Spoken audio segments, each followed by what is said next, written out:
Paz do Senhor, amada igreja. Já tinha um tempo que eu tinha que vir aqui contar esse testemunho, né? Mas o Senhor encontrou o momento certo para a gente estar falando, né? Foi um milagre que a gente viveu, né? Eu e minha esposa e o Miguel. Nós tivemos o Joãozinho, né? O Joãozinho nasceu em julho. E o João, ele sempre tinha algum problema, né? Esse é o Joãozinho. E o Joãozinho já no primeiro mês de vida já foi internado com bronquiolite e Covid. Graças a Deus, passou rapidamente, ficou mais ou menos uma semana internado, aí saiu. Não demorou um pouco, mais 2, 3 meses, o João internou novamente, né? E o João, novamente com um quadro de bronquiolite. E o João, ele teve muita dificuldade respiratória, inclusive porque ele tinha uma laringomalácia, né, com estreitamento da traqueia, e ele não conseguia respirar direito e não conseguia mamar, né, também. Então a gente já teve que entrar com fórmula já bem cedo, né?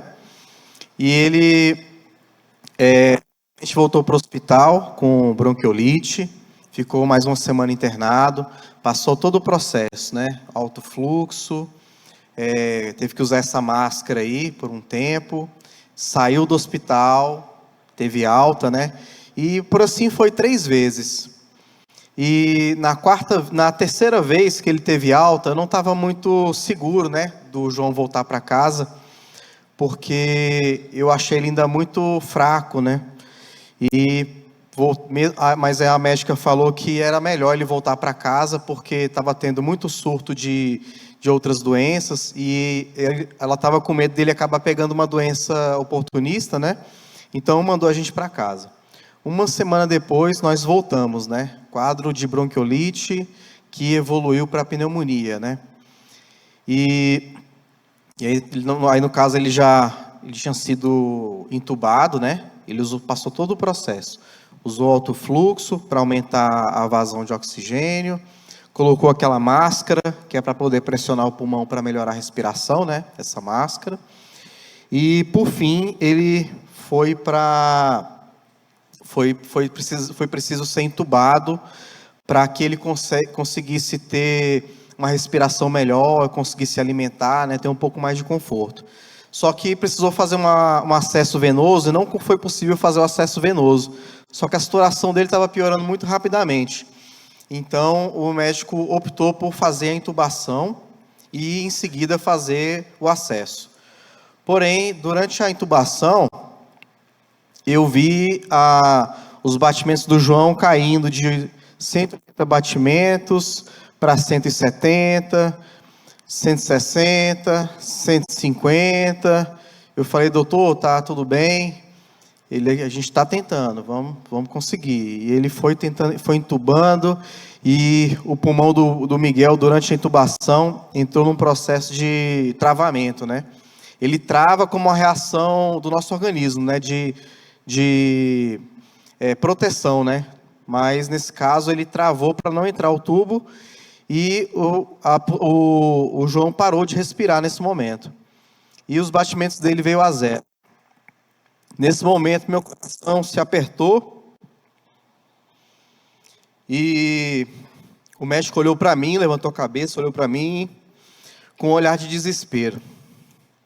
Minha esposa não conseguia ficar na sala, ela ficou lá no corredor, ela não sabia até então que o João tinha parado, e o coração dele parou, o médico olhou para mim, e eu vi aquele olhar de desespero do médico. Eu virei de costas para o médico e falei, Senhor, até aqui foi o homem, agora é só com o Senhor. A medicina, a partir desse momento, ela não tem mais recurso para salvar a vida do meu filho. Agora é só o Senhor. Quando eu cheguei no corredor, Janaína estava chorando muito, e ela falou, amor, pelo amor de Deus, me fala que o João morreu. Eu falei, amor, vai dar certo. E eu abracei ela, e não conseguia falar mais nenhuma palavra. E passou mais ou menos ali 1 minuto, a médica saiu e falou, deu certo. E O João morreu por 2 minutos. Desculpa, porque muita fumaça aqui na igreja, né? Lacrimejando nos olhos da gente. E aí eu me lembrei de uma palavra, né? Que eu nunca... Era um medo que eu sempre tinha quando eu li essa palavra na Bíblia, né? Em Gênesis 22, que diz que, no versículo 2, né? Acrescentou Deus, falando para Abraão, né? Que Deus prova a Abraão: toma teu filho, teu único filho, Isaque, a quem amas, e vai-te à terra de Moriá, oferece-o ali em holocausto, sobre um dos montes que te mostrarei. E durante esse processo de internação do João, que ali, depois dessa parada, ainda teve o processo ainda da gente torcer que o João se recuperasse, né? Ele voltou a respirar, conseguiu fazer o acesso, mas o João teve que tomar muita medicação. E o João é sempre assim, ó. O João era, como é que fala? É o chiador alegre, o pessoal chamava ele. Porque ele era sempre alegre, mas o pulmãozinho chiando o tempo todo. E a gente clamando a Deus por um milagre, né? E teve um momento que eu orava por 2 vezes, orando de madrugada, e era por volta de meia-noite a 3 da manhã, eu orando, e a Jana entrava dentro do banheiro, que eu pensava, hoje ela vai. Do tanto que essa mulher orava, eu nunca vi a Janaína orar tanto. E ela orava, e eu falava, Senhor, nessas 3 internações, nós entramos no hospital e saímos do hospital. E se o Senhor quer algo de nós nessa 4ª internação, que o Senhor nos mostre, né, porque eu não quero levar nada de volta. Tudo que eu trouxe, que eu tenho que deixar aqui, eu quero deixar tudo aqui. Eu não quero levar nada. Então, que o Senhor mostre para nós, né? E foi uma internação diferente. Uma internação que normalmente a gente entrava no hospital, internava, ficava um tempo, conversava com as pessoas, saía, voltava para casa e nada acontecia. Mas nessa 4ª internação, eu falei, Senhor, não quero levar nada de volta. Eu não quero a 5ª internação. Eu não posso internar meu filho pela 5ª vez. E o médico falou, olha, esse menino não pode internar novamente.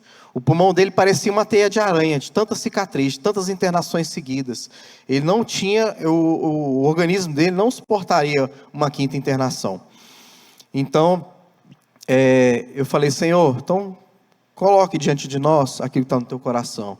Aí a gente começa a ficar mais alerta, né? Prestando atenção, observando. E nós começamos a nos vincular às pessoas, começamos a fazer amizade com aquele corpo clínico.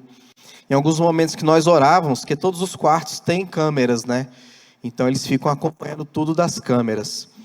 E uma enfermeira veio contar para a gente que teve um momento que nós estávamos orando e todo mundo na UTI estava chorando, estava quebrantado.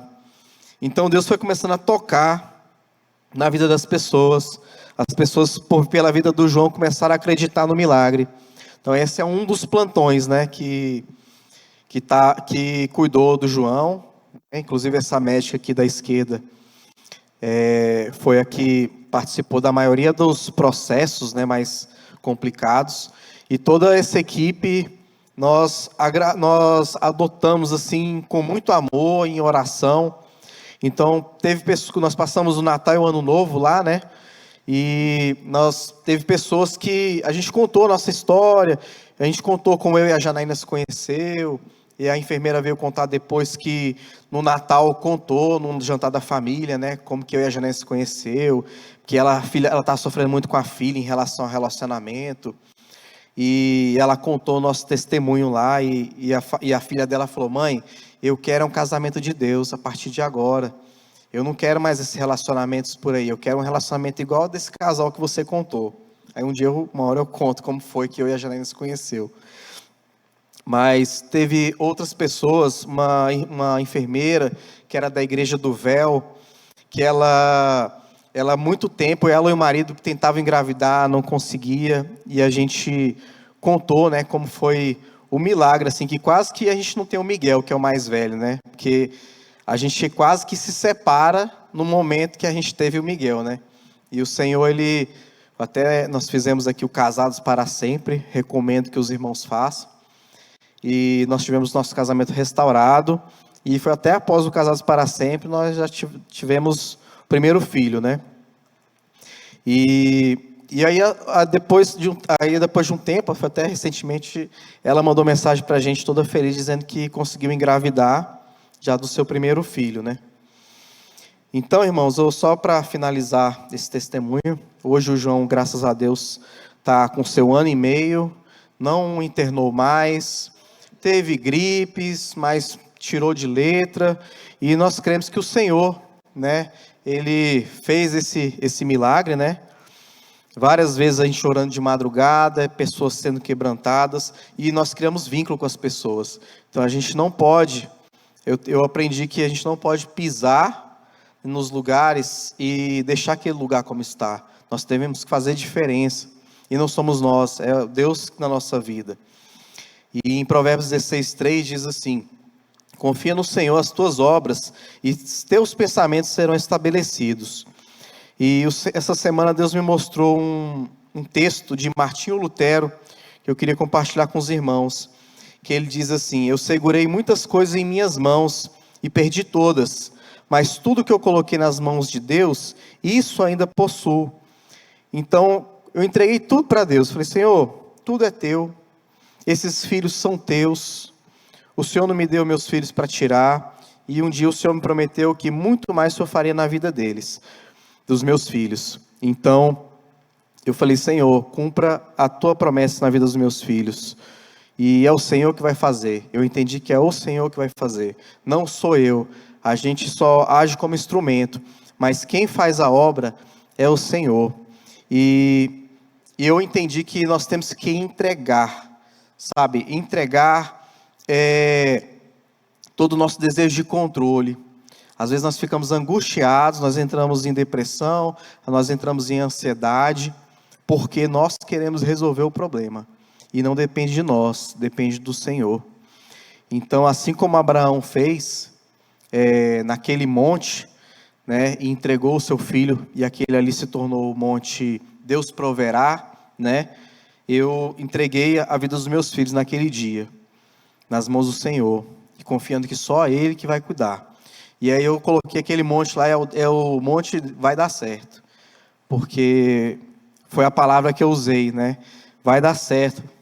E a médica falou: vai dar certo. E aí, com essa simples palavra, o Senhor fez um grande milagre. Amém?